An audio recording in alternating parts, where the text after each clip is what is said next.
చాలామంది స్టూడెంట్స్ వచ్చేసరికి అడిగేది ఏంటంటే, ఎంత బాగా రాసినా కూడా బీటెక్‌లో అది కూడా జేఎన్‌టీయూహెచ్ కిందొచ్చేసరికి మార్కులు ఎక్కువ రావట్లేదు సార్. ఇంత ఎక్స్‌పెక్ట్ చేస్తే ఇంతొస్తున్నాయి.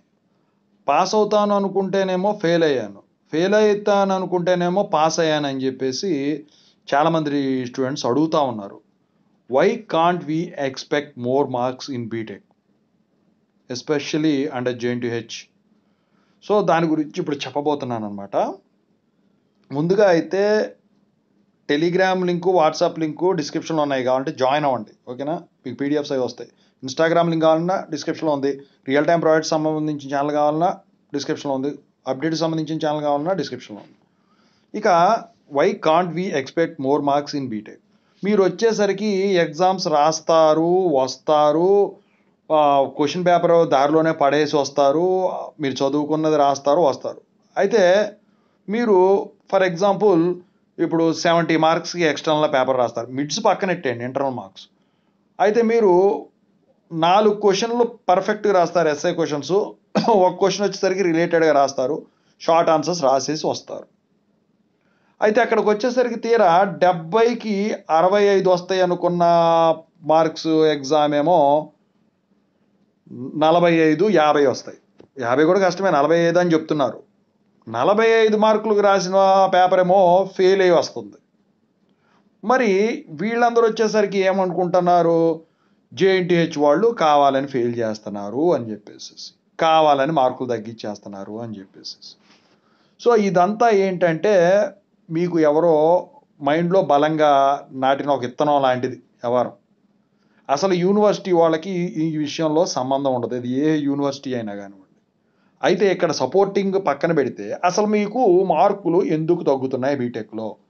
ఇంతకుముందు ఎలా ఉండేదంటే ఒక 10 ఇయర్స్ బ్యాక్ వేసుకోండి.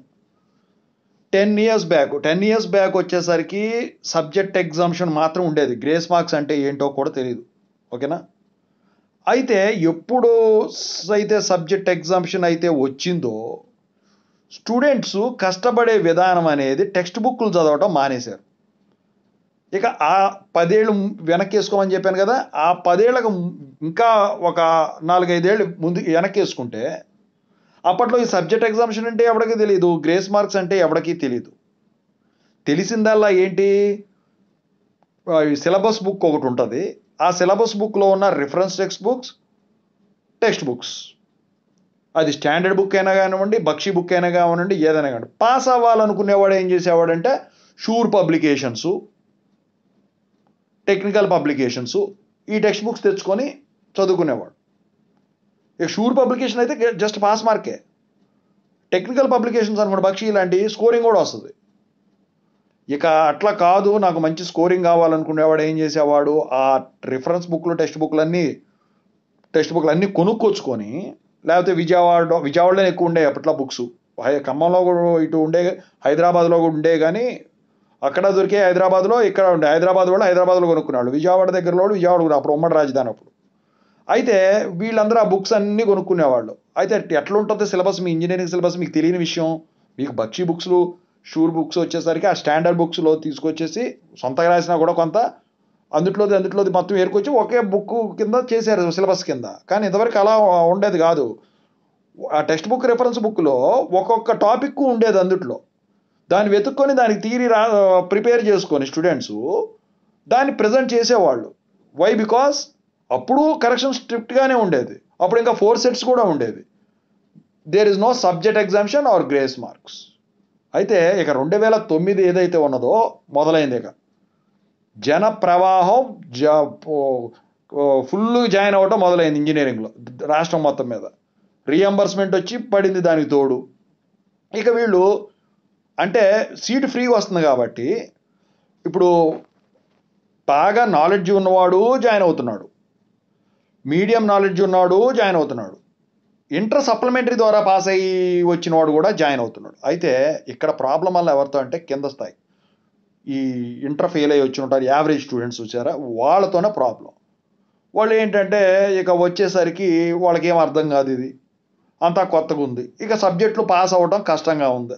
ఇక అప్పుడు ఏమైంది వీళ్ళు అమ్మ ఇంతమంది స్టూడెంట్స్ ఉన్నారు, ఇంతమంది బయటికి వెళ్ళకపోతే ఇక ఈ అక్రిడేషన్లో దొబ్బుతాయని చెప్పేసి ఈ కాలేజీలో అఫిలియేటెడ్ కాలేజెస్ ఏదైతే ఉన్నాయో వాళ్ళ ఒత్తిడితో వీళ్ళు ఏం చేశారంటే సబ్జెక్ట్ ఎగ్జామ్షన్ ఇంప్లిమెంట్ చేశారు. ముందుగా గ్రేస్ మార్క్స్ ముందు ఇంప్లిమెంట్ చేయలే, సబ్జెక్ట్ ఎగ్జామ్షన్ అంటే 2 సబ్జెక్టులు వదులుకునే విధంగా. లేకపోతే ఆ స్లాట్లో 2009లో జాయిన్ అయిన వాళ్ళు ఎవరైతే ఉన్నారో ఆ బ్యాచ్ బయటికి వెళ్ళడం అనేది గగనం. ఇప్పటికి కూడా సబ్జెక్ట్ ఎగ్జామ్షన్ పెట్టుకొని వచ్చిన వాళ్ళు ఉన్నారు, ఏ గ్రూప్ అయినా కానివ్వండి. అయితే ఇక అప్పటి నుంచి మొదలైంది 2 సబ్జెక్టులు వదులుకునే విధానం. ఇక ఈలోపు ఈ బక్షీ బుక్స్ ఇవన్నీ ఎప్పుడో ఉన్నాయి, వీళ్ళు ఈ టెక్స్ట్ బుక్స్ చదవడం అనేది మర్చిపోయారు. అయితే స్టూడెంట్స్లో కానీ కాలేజెస్ ఫ్యాకల్టీలో కానీ మార్పు వచ్చిందేమో కానీ యూనివర్సిటీ ఇంప్లిమెంట్ చేసే ఎగ్జామ్ విధానంలో అంటే సిలబస్ ఇంప్లిమెంటేషన్ కానివ్వండి, క్వశ్చన్ పేపర్ రిప్రజెంటేషన్ కానివ్వండి, దాంట్లో ఏం మార్పులు రాలే. మార్పు వచ్చిందా ఏంటి, 4 సెట్స్ సింగిల్ సెట్ అయిపోయింది అంతే. క్వశ్చన్ పేపర్ ప్యాటర్న్లో మారింది అంతే. అయితే ఆ విధానం అలాగేనే ఉంది. ఇక్కడ మీకు వీళ్ళు అఫిలియేటెడ్ కాలేజెస్ పల్లెటూళ్ళలో వీటిలో కూడా కాలేజెస్ వచ్చేసినాయి. అంటే ఇప్పుడు కొన్ని పిచ్చి కాలేజీలను ఏరేశారు. ఇప్పుడు ఉన్నాయన్నీ కూడా ప్రతి కాలేజీ కూడా గ్రేడ్ మెయింటైన్ చేస్తున్నారు తెలంగాణలో. అయితే కొన్ని కాలేజీలు ఏంటి 6 నెలలైన జీతాలు ఇవ్వకుండా సంవత్సరానికి 2 సార్లు జీతాలు ఇచ్చేస్తే వాళ్ళు ఫ్యాకల్టీ ఖాళీ కూర్చొని ఏం చేద్దామని చెప్పేసి పెళ్ళిళ్ళైన అమ్మాయిలు కానివ్వండి, పెళ్ళిళ్ళు కాని అబ్బాయిలు కానివ్వండి, ఎక్స్పీరియన్స్ కోసం వచ్చి అందులో కూర్చొని ఖాళీ కూర్చునేవాడు క్లాసులు చెప్పకుండా. ఇక అలాంటి కాలేజీలో జాయిన్ అయిన వాళ్ళు ఉన్నారు చూసారా, వాళ్ళ పరిస్థితి ఏమైంది, వాళ్ళు ఏం చదవాలో ఎట్లా వెళ్ళాలో ఇంజనీరింగ్ ఒక సముద్రం, ఏం అర్థమయ్యేది కదా. అదే టఫెస్ట్ సబ్జెక్ట్స్ మ్యాథ్స్ లాంటివి ఇలాంటివి ఉంటే మాత్రం ఇక తూర్పు తిరిగి దండం పెట్టేవాడు. అట్లాంటి సందర్భంలో గ్రేస్ మార్క్స్ పెట్టారు. ఇప్పుడు సబ్జెక్ట్ ఎగ్జామ్షన్ గ్రేస్ మార్క్స్ 2 వచ్చినాయి, 3 సబ్జెక్టులు దా వదులుకోవచ్చు ఆ టైంలో 609 వేసుకుంటే. ఇక అదే ఇక ఇప్పుడు చూసి పులిని చూసి నక్క వాతలు పెట్టుకుందా అంటారు చూసారా, ఆ టైపులో ఈ పిచ్చి కాలేజీలు ఏతున్నాయో ఇందుట్లో చదివే స్టూడెంట్స్ చూసి అఫిలియేటెడ్ కాలేజీ స్టూడెంట్స్ వచ్చేసరికి వాళ్ళు కూడా అలాగే మొదలెట్టేశారు. చదవకుండా ఈ సబ్జెక్ట్ ఎగ్జామ్షన్ గ్రేస్ మార్క్స్. అసలు టెక్స్ట్ బుక్ కొన్న పాపానే ఉడుబాలే. అయితే ఇప్పుడు ఏమైంది, మీ దరిద్రానికి వచ్చేసరికి ఏమైందంటే ఆ స్లాట్లో చదివిన స్టూడెంట్స్కు ఎంటెక్కులు చేసి అయినా బీటెక్కుల ద్వారా అయినా మీ కర్మకి మీకు ఫ్యాకల్టీకి వస్తున్నారు. ముఖ్యంగా ఊళ్ళల్లో అని కాదు, సిటీల్లో కూడా చేస్తూనే ఉన్నారు కూడా, అది వేరే విషయం. అయితే వాడు నేర్చుకుంది ఎంత, పావు సబ్జెక్ట్ ఎగ్జామ్షన్ గ్రేస్ మార్క్స్ ద్వారా వచ్చినోడు వాడు మీకు వచ్చేపాటికి ఏమవుతుంది, వాడు నేర్చుకుంది 50% కూడా లేదు, మీకు నాలెడ్జ్ పంచేపాటికి 30%. నువ్వు గట్టి క్వశ్చన్ వేసావు అనుకో, అక్కడ వాడు ఏడవటమో లేకపోతే అక్కడ తత్తరబెత్తర్లు ఆడటమో ఏదో ఒకటి చేస్తారు, అదే ఆడవాళ్ళైనా మగవాళ్ళైనా. ఇక వీళ్ళు కొత్త టెక్నిక్ కనిపెట్టారు ఫ్యాకల్టీ. వీళ్ళు డౌట్ అడగకుండా ఉండాలంటే మనం స్ట్రిక్ట్గా ఉండాలి, ఇక తిట్టాలా పిలవండి, అటెండెన్స్ దగ్గర వాటి దగ్గర నుంచోబెట్టాలా. ఇది ట్రెండు, కొట్టడం తిట్టం కాదు. ఇంజనీరింగ్ స్టూడెంట్స్కి వచ్చా కొడతట్టి పొలమా వాళ్ళలాగా రివర్స్ అయ్యి 2 పీగుతారు. వీళ్ళు ఏం చేశారు, కొత్త ట్రెండ్ నుంచోబెట్టడం మొదలెట్టారు. వచ్చేసి 2 క్వశ్చన్లు వేయటం, క్లాస్ చెప్పకుండా స్టార్టింగ్ నుంచోబెట్టడం. చెబితే ఇక వాడు అక్కడే అలసిపోతుంటాడు. ఇక ఇంటికి వెళ్ళేపాటికి టెక్స్ట్ బుక్ల మీద ఏమి వస్తుంది, వాడే నేర్చుకుంటాడు. డౌట్ అడుగుదామంటే భయం వేస్తుంటే. ఇక కొంతమంది స్టూడెంట్స్ ఏమో ఓపిక ఉన్న వాళ్ళు ఏమో టెక్స్ట్ బుక్స్ ఈ బక్షీ బుక్స్ ఏదో ఒకటి లాగిస్తున్నారు, యూట్యూబ్ల ద్వారా ఫాలో అయ్యేవాళ్ళు యూట్యూబ్ల ద్వారా ఫాలో అవుతున్నారు, నాలెడ్జ్ పెంచుతున్నారు. అయితే ఫస్ట్ నుంచి కూడా మార్పు అనేది రాంది ఎవరిలో అంటే ఏ గ్రేడ్లో ఉన్న స్టూడెంట్స్, మెరిట్ ద్వారా వచ్చిన వాళ్ళు ఫస్ట్లో ఎలా ఉండేవాళ్ళు వాళ్ళు మాత్రం అందరూ ఎప్పుడు పాస్ అవుతూనే ఉన్నారు. పాపం below average students, average students వచ్చేసరికి కష్టపడతా చేసుకుంటున్నారు. అయితే ఇక్కడ ఇదంతా చెప్పడానికి కారణం ఏంటంటే మీకు పేపర్ వాల్యుయేషన్ చేసేది కూడా అలాంటి ఫ్యాకల్టీయే. మీరు అడుగుతున్నారు కదా, నేను బాగా రాశాను ఇంత రాలేదు, ఇంత వస్తుంది అనుకున్నా, మళ్ళీ నేను బాగా రాశాను నన్ను ఫెయిల్ చేశారు. వాడు ఏం చేస్తాడంటే ఈ యావరేజ్ ఫ్యాకల్టీ, పాత ఫ్యాకల్టీ వచ్చేసరికి ఎక్స్పీరియన్స్ వాళ్ళు రూల్స్ ప్రకారం అవుతారు.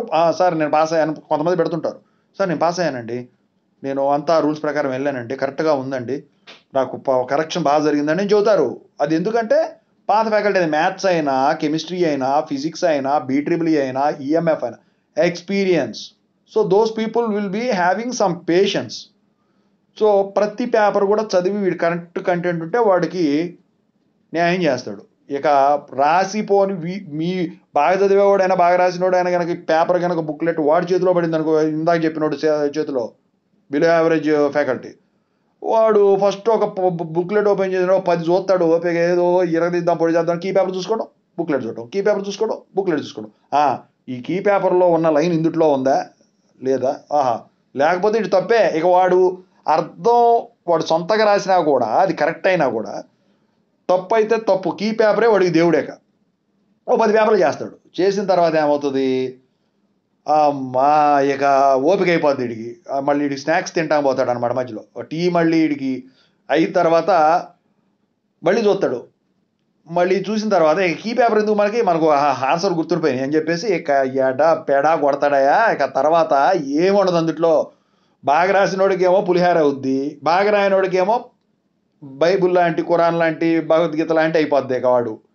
అది జగన్మోహన్ రెడ్డి గారు చెబుతారు కదా, మేనిఫెస్టో దైవం లాంటిదని. ఆ టైపులో ఇప్పుడు ఫెయిల్ అవుతాడు అనుకున్నాడు పాస్ అయ్యాడు అనుకున్నా, ఫెయిల్ అయినోడికి వీడు దేవుడు అవుతాడు. అర్థమైందా?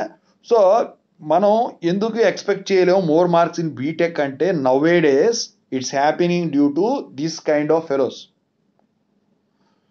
అంతే. ఇదివరకు వచ్చేసరికి రాసినోడికి రాసినట్టు పడేది, రాయనోడికి ఫెయిల్. కొంతమంది కావాలని సబ్జెక్టులో డ్రాప్ పెట్టుకునేవాళ్ళు. ఎందుకంటే in order to expect more marks in supply, because to gain more percentage. So in the competitive world you need to get more percentage, and you need to get a job in the future. So that fellow who is having proper planning throughout the 4 years, what he used to do is that he used to plan according to the marks he has been expecting.